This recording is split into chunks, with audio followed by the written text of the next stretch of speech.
흥부와 놀부의 이야기를 담고 있는 흥부전이라고 있습니다.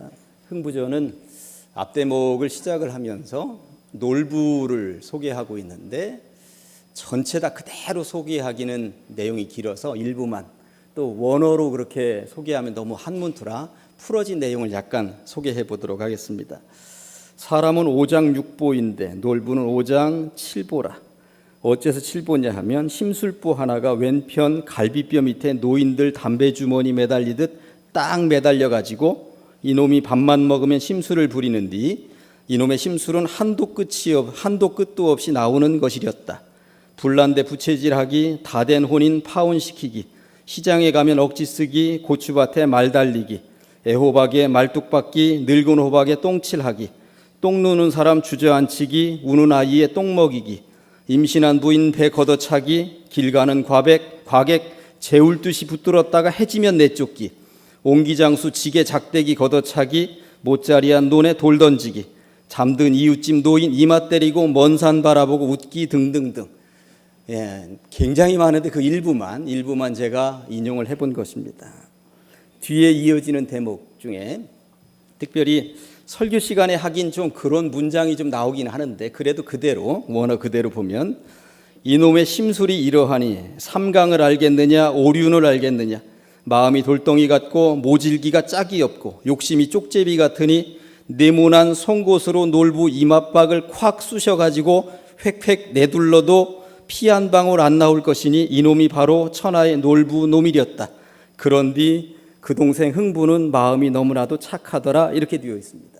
그러고 보니까 바늘로 찔러도 피 한 방울 안 나온다라고 하는 원조가 놀부구나 하는 것을 제가 책을 통해서 알게 되었습니다. 아무튼 오늘날도 심술 많은 사람을 놀부라고 이야기를 하고요, 욕심 많은 사람을 놀부 심보를 가지고 있다고 말들을 합니다. 세상 어디에나 놀부는 있습니다. 자기밖에 모르는, 다른 사람은 안중에도 없는, 형제 자매도 몰라보는 놀부 심보를 가진 사람들은 어디에고 있다고 하는 것입니다. 두세 달 전에 인천 송도에서 자기가 주차를 잘못해놓고 자신의 차량에 이제 관리사무소에서 불법 주차 스티커를 붙였다는 이유 하나만으로 아파트 주차장 입구를 아예 자기 차로 막아버려서 그 아파트 사는 주민들이 어느 누구도 주차장을 왔다 갔다 하지 못하도록 만든 50대 여자가 있었습니다. 대표적인 놀부 심보라고 할 수 있을 것입니다. 최근 크게 기사화된 숙명여고 교무부장의 쌍둥이 딸 이야기도 가만히 생각을 해보면 이게 놀부 심보입니다. 놀부 심보입니다. 자기 딸들만 어떻게든 좋은 성적 받겠다라고 하는 생각을 가지고 있는 것이죠. 회사 사장이라는 이유 하나만으로 부하 직원들에게 욕설을 하고 폭력을 행사하고 함부로 자르고 사람 취급을 하지 않는 경우들이 계속 뉴스 시간마다 등장을 하고 있습니다. 회사 대표자들의 갑질 경영, 이것이 계속 문제화되고 있고 세상으로부터 뉴스 시간에 질타를 받고 있음에도 불구하고 끊이지 않고 있습니다. 최근에도 최고 경영자 한 명이 잡혀 들어갔습니다. 전형적인 놀부 심보라고 할 수 있을 것입니다. 1박 2일이라고 하는 프로그램이 있죠. 요즘은 멤버들이 대폭 개편이 되었습니다만 강호동이 이끌 때가 더 인기가 있지 않았는가 하는 생각을 제가 해보았어요. 밥 한 끼를 먹겠다고 그 큰 어른들이 유치한 게임에 얼마나 매달리는지 모릅니다. 이 한겨울에 얼음물에 들어가지 않겠다고 그 큰 어른들이 필사적으로 수준 낮은 게임에 매달립니다. 복불복이라고 해서 누구는 따뜻한 방에서 잠을 자게 되는 것이고, 그리고 게임에서, 그 유치한 게임에서 진 사람들은 이 추운 겨울에 그냥 텐트에서 밖에서 잠을 자기도 하는 것을 보았습니다. 따뜻한 방에서 자는 사람들 입에서 한결같이 나오는 멘트가 하나 있는데 나만 아니면 괜찮아 였습니다. 나만 아니면 괜찮아. 물론 웃자고 만든 말인데 젊은 아이들이 보는 프로그램인데 나만 아니면 괜찮아라고 하는 저 문구는 제 마음을 조금 불편하게 만들었어요. 제가 이 설교 준비를 하면서 나만 아니면 괜찮아의 폐해가 분명 있을 것이다 하는 생각이 들어서 인터넷으로 나만 아니면 괜찮아 폐해에 대해서 찾아보았더니 이 두 가지 경우만 예를 들어보면 여름 휴가 기간에 아이들하고 어느 펜션을 얻어가지고 휴가를 떠났다는 거예요. 오전에 아이가 자꾸 문을 열고 들락날락거리고, 또 펜션에는 모기장으로 되어져 있는 문도 있지 않습니까? 얘야 문 닫아라, 모기 들어온다. 그랬더니 아이가 하는 이야기가 어차피 오늘 우리는 갈 건데요, 나만 아니면 괜찮아요 하는 거예요. 문 열어놓고 모기 들어와도 우리는 갈 거고 저녁에 와서 모기 물리는 사람들 무슨 상관이 있냐는 이야기였습니다. 학교를 마치고 집으로 돌아온 초등학교 아들 녀석이 엄마에게 학교에서 아이들하고 게임하면서 눈속임을 해서 이겼다고, 아이들의 눈속임을 해서 내가 이겼다고 그러면서 자랑을 하더라는 것이죠. 엄마가 그래도 정정당당하게 해야 되지 않았니? 라고 그랬더니 나만 아니면 괜찮아라고 그러더라고 하는 것입니다. 나만 아니면 무슨 일이든지 다 된다는 인식을 가지고 있는 세상은 참 못된 세상입니다. 놀부 세상이라고, 놀부 심보만을 가지고 있는 사람들의 세상이라고, 그런 세상에 희망이 있겠는가 하는 생각을 해보게 됩니다. 오늘 본문을 읽어보면 놀부 심보를 가진 사람들이 등장을 하고 있습니다.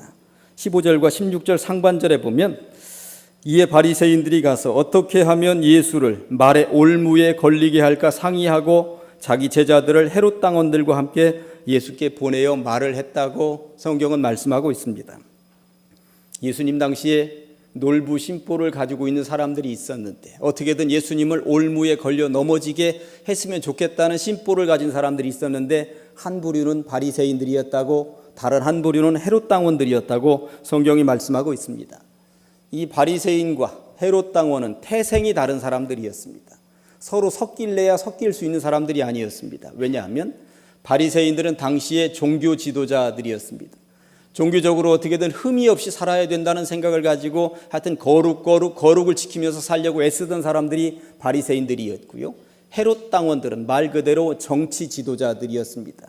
정치 권력을 쟁취할 수 있다면 무슨 짓이든지 해낼 수 있는 사람들이 헤롯 당원들이었다고 하는 것이죠. 그러다 보니 평소에 헤롯 당원들은 바리새인들을 보면서 그래 니네들이나 거룩해라 했던 것이고, 바리새인들은 헤롯 당원들을 보면서 더러운 놈들 그러고 있었다라고 하는 것입니다. 그런데 평소에는 말도 섞지 않던 바리새인들과 헤롯 당원들이 지금 하나로 뭉쳤다는 것입니다. 어떤 목적을 가지고 뭉쳤다고요? 예수님을 말의 올무에 걸려 넘어지게 하기 위한 이 목적 하나를 가지고 뭉쳤다고 성경이 말씀하고 있습니다. 올무에 걸리게 한다, 이 말을 원어적으로 따져서 들어가 보면 덫을 놓아 짐승을 잡는다, 이런 뜻을 가지고 있습니다. 영국의 철학자였던 프랜시스 베이컨은 사람을 세 곤충에 나누어서 구분을 한 적이 있습니다. 거미 같은 사람, 개미 같은 사람, 그리고 꿀벌 같은 사람으로 나눌 수 있다고 하는 것입니다. 거미 같은 사람은 어떤 사람이겠습니까? 열심히 거미줄 쳐놓고 이 덫에 걸려라, 걸리기만 해라, 이런 종류의 사람들이 있다는 것입니다. 개미 같은 사람은 어떤 사람입니까? 남들이야 놀든 말든 나는 열심히 내 일 한다. 배짱이가 놀든 말든 나는 내 일 한다. 그냥 전혀 주변에 상관하지 않고 자기 일만 하는 사람이 있다는 것이죠. 꿀벌 같은 사람은 어떤 사람입니까? 열심히 일해서 남 좋은 일 시키는 것입니다. 그 꿀을 누가 먹는가? 자기들 먹는 거 아니더라고요. 사람이 먹습니다. 사람이. 그런 꿀벌 같은 사람이 있다는 것입니다. 오늘 본문에 등장을 하는 바리새인과 헤롯 당들이 어떤 종류의 인간 유형인지는 제가 굳이 깊이 설명을 드리지 않아도 알아채셨을 것입니다. 거미 같은 인간들입니다. 거미줄을 쳐놓고 걸려들기만 해라. 예수 너 걸려들면 죽는다. 걸려봐라 이러고 있다고 하는 것이죠.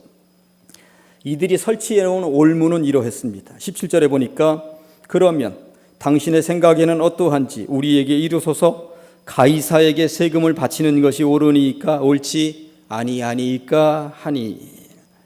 학생들은 가이사보다는 카이사르가 좀 더 익숙할지도 모르겠습니다. 처음에 로마는 세 명이 우두머리 역할을 하는 삼두 정치를 표방하고 있었죠. 그러다가 카이사르가 나머지 두 사람을 몰아내고 한 사람의 황제로 등극을 하는 것이죠. 그래서 카이사르는 황제하면 카이사르 이렇게 명명하게 된 것입니다. 카이사르가 남긴 아주 유명한 어록들이 몇 가지 있는데, 로마의 유일한 주인이 되기 위해서 루비콘강을 건널 때 이미 주사위는 던져졌다. 이게 카이사르가 남긴 유명한 말입니다. 오늘날로 말하면 터키, 그 당시는 소아시아라고 하는 지역을 점령하면서 왔노라 보았노라 이겼노라, 이것도 카이사르가 남긴 말입니다. 그리고 동지에게 암살을 당해 죽어가면서 브루투스 너 맞아, 이런 말을 남기고 죽었다고 하는 것 아닙니까? 이후에 하여튼 카이사르는 삼두 정치를 접고 혼자 이제 로마의 황제가 되면서 이후에 황제가 되는 사람들은 전부 다 카이사르라고 호칭을 남기게 되었습니다. 예수님 요 당시에 로마 황제의 이름은 성경에서는 디베리우라고 이야기를 하고 있고 원어로는 티베리우스 황제였습니다. 이렇게 로마의 식민지이며 로마 황제의 지배 아래 있던 시대에 바리새인들과 헤롯 당원들이 예수님께 찾아와서 의도적으로 올무에 걸려 넘어지게 하기 위해서 질문을 던졌다고 하는 것입니다. 어찌 보면 이 질문은 너무나도 쉬워 보입니다. 가이사에게, 그러니까 로마 황제에게 세금을 바칠까요? 바치지 말까요? 이렇게 단순해 보이는 질문인데 깊이 들어가 보면 이 질문은 단순한 것이 아니었습니다. 대답은 둘 중에 하나일 수밖에 없는데요. 1번, 당연히 세금을 바쳐야지, 우리는 로마의 식민지니까, 이렇게 대답할 수도 있고요. 2번, 무슨 세금이야, 로마 사람도 아닌데 뭐하러 로마 황제에게 세금을 바쳐, 이렇게 대답할 수도 있는 것입니다.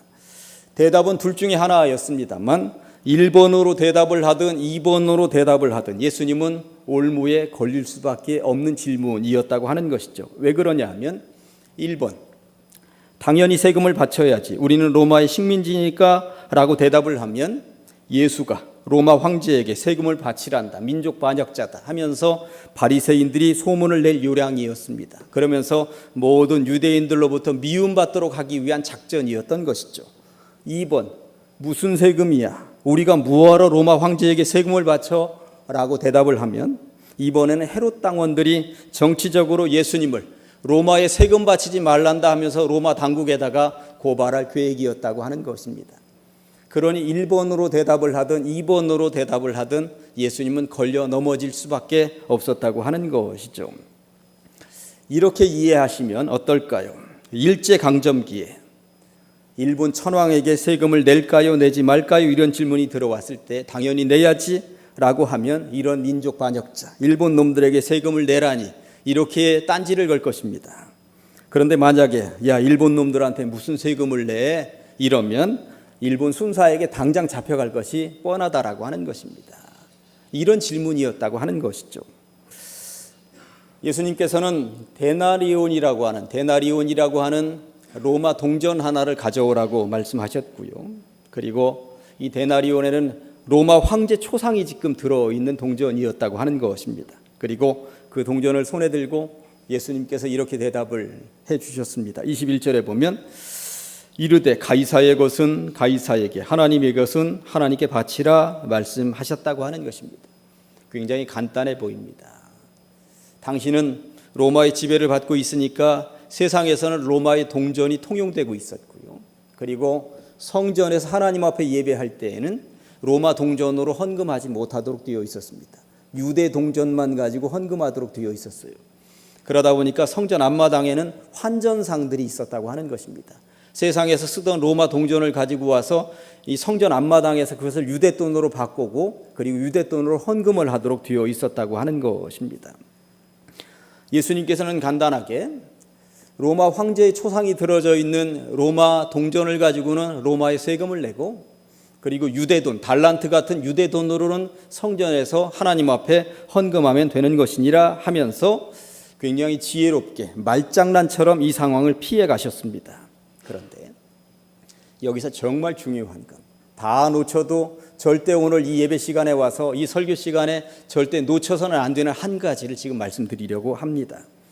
21절에서 이르되 가이사의 것은 가이사에게, 다음에 하나님의 것은 하나님께 라고 할 때 그 중간에 단어 하나가, 접속사가 빠져 있는데 그러나 라고 하는 접속사가 빠져 있다라고 하는 것입니다. 이 접속사를 집어넣고 다시 읽어보면 가이사의 것은 가이사에게, 그러나 하나님의 것은 하나님께 바치라, 이렇게 원어에는 되어 있다고 하는 것입니다. 여기에 그러나가 들어있고 들어있지 않고는 굉장히 차이가 큽니다.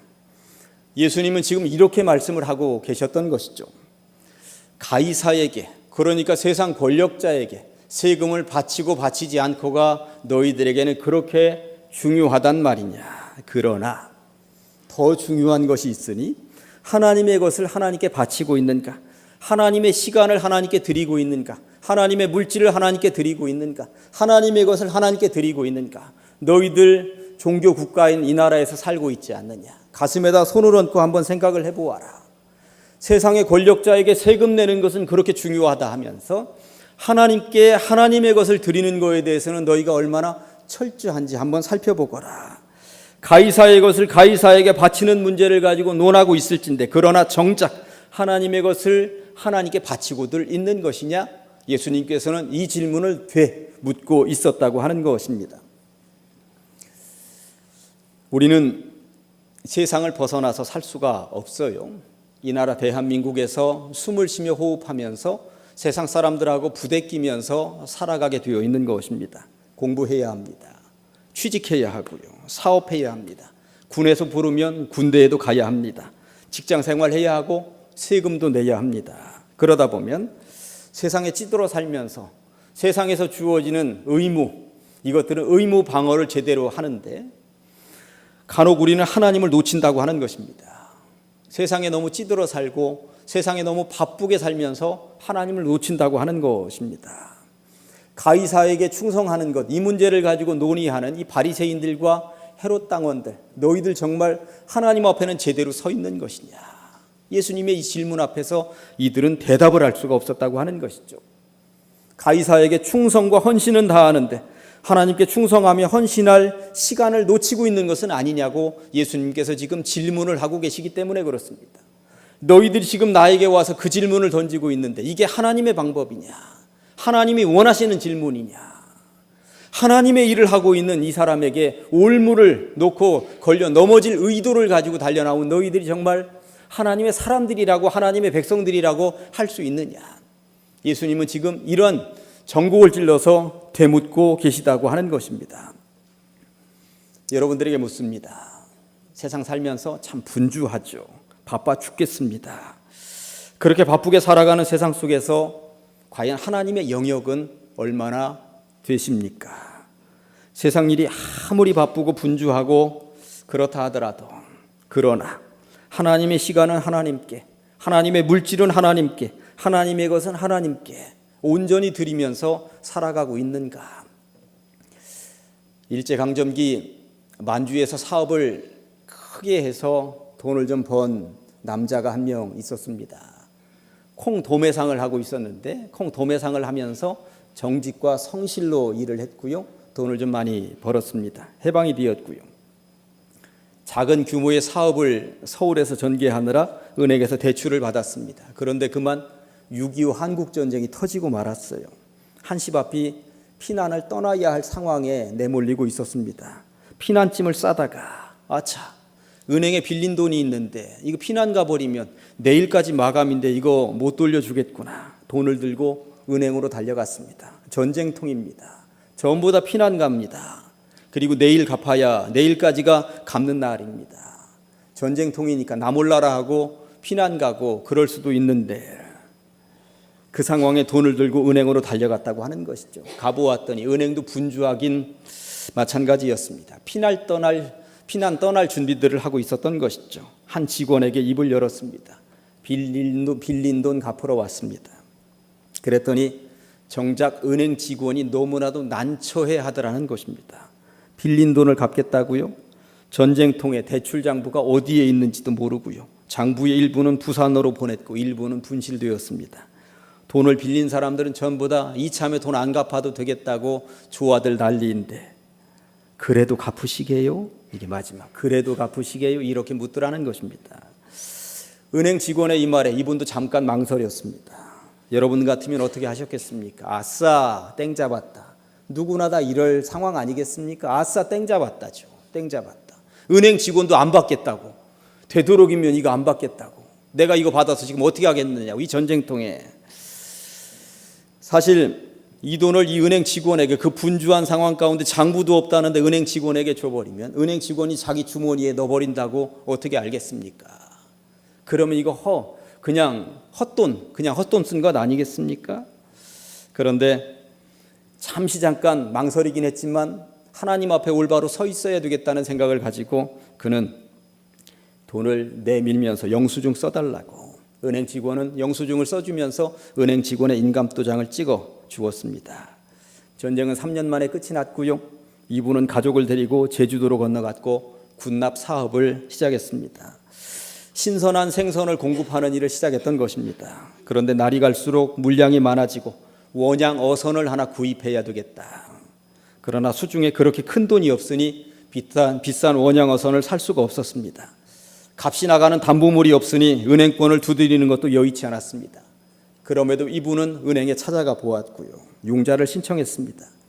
그러나 전쟁이 끝난 지 얼마 안 되었고 제대로 된 담보물도 없는 사람에게 대출은 위험하다 생각이 들었고 보기 좋게 거절당했습니다. 대출 받기를 포기하고 은행에서 나오려고 하는데 잠깐 다시 발길을 돌렸습니다. 3년 전에 받아놓았던 영수증을 내밀면서 제가 이런 사람입니다. 이 영수증 한 장이 이분의 모든 상황을 바꿔놓았습니다. 영수증을 본 은행 직원은 깜짝 놀랐습니다. 아, 바로 당신이었군요. 피난 중에 빚을 갚은 사람이 있다고 전해 들었을 때 세상에 이런 사람도 있구나 생각했습니다. 당신의 정직함은 이 은행의 전설입니다. 직원은 그를 은행장의 방으로 인도했고 은행장은 당신처럼 진실하고 정직한 사업가를 만나본 적이 없습니다 하면서 필요한 금액을 전액 다 대출해 주었다고 하는 것입니다. 이분은 물론 대출받은 사업자금과 은행권의 신용을 바탕으로 성공적인 사업을 펼쳐나갔죠. 이분이 누구인가? 한국유리를 세우신 설립자 최태섭 장로님이십니다. 처음에는 손해보는 것 같았습니다. 전쟁통에 빚을 갚겠다고 은행에 제 발로 찾아 들어갔으니 말입니다. 결국 이분은 은행이라는 세상의 가이사에게 이분이 할 도리를 다했습니다. 그러면서 하나님 앞에 뭐가 가장 올바른 방법인가? 하나님께 드리는 것도 외면하지 않았다고 하는 것입니다. 이분의 인생에도 수많은 올무들이 놓여 있었습니다.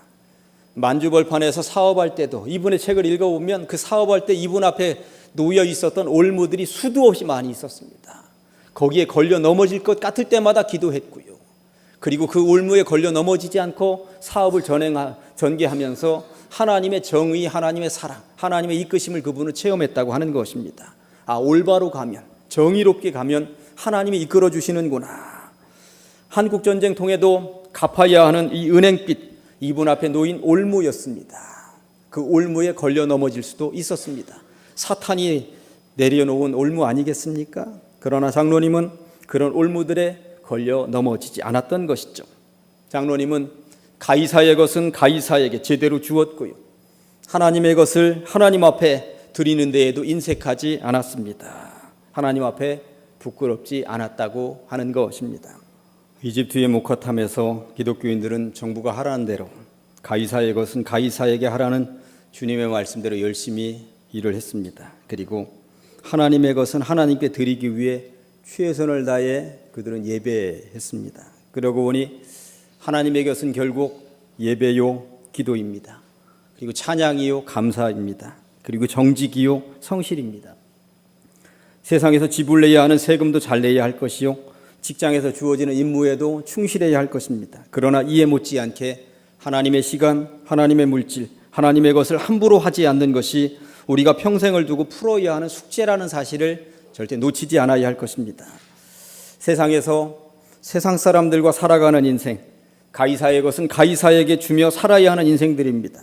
그러나 중요한 것은 어떤 환경과 처지에서도 하나님의 것을 하나님께 드리고 있는가, 예배자인가, 기도자인가, 늘 감사하며 헌신하며 희생하며 또 성실하게 정직하게 살아가고 있는가, 이 숙제를 잘 풀어가는 주의 백성들 다 되시기를 주님의 이름으로 간절히 축원합니다. 기도하십니다. 하나님 아버지, 주님의 은혜를 감사합니다. 오늘도 불러 주시어서 하나님의 것은 하나님께 드리기 위한 몸부림들을 하고 있는 주의 백성들에게 더 큰 은혜로 채워주시니 감사합니다. 세상에서도 성실하게 정직하게 살게 하시고 무엇보다도 주의 백성으로서 부끄럽지 않은 모습으로 살아감으로 하나님의 것을 하나님께 드리기에 부족함이 없는 삶이 될 수 있도록 이끌어 주시옵소서. 예수님의 이름으로 기도합니다. 아멘.